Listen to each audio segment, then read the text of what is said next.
Après 3 jours de travaux, l'atelier retraite sur la réorganisation des directions départementales de l'économie forestière a fermé ses portes hier à Brazzaville. Les participants à cet atelier ont élaboré une feuille de route qui couvre une période de 2 ans. Alexis de la Rivière.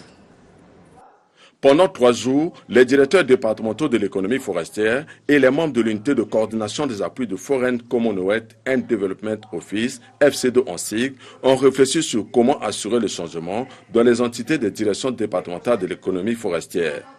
Ceci afin de les arrimer aux exigences de l'égalité et de traçabilité des bois tropicaux promis par l'Union européenne dans le cadre de l'APV, accord de partenariat volontaire.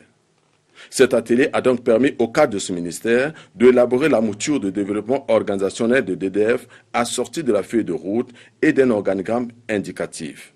L'idéal, selon le consultant, est qu'à partir du 20 février prochain, que chaque direction départementale puisse élaborer son organigramme définitif.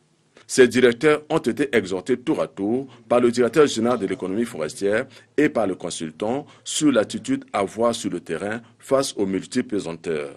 Quel est l'état d'esprit que devrait avoir un directeur départemental face à des pressions de toutes parts, compte tenu des différentes exploitations illégales, compte tenu des trafics, etc., qui sont protégés parfois.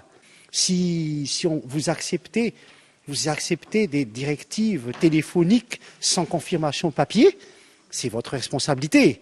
Mais demandez à celui qui vous demande d'arrêter l'investigation, de écrire ça sur papier clairement, comme ça vous êtes protégé, vous respectez votre déontologie à ce moment-là en fait. Et c'est toute cette stratégie-là que nous avons discuté, que non, ils vont mettre en place une stratégie de protection dans leur exercice de mission.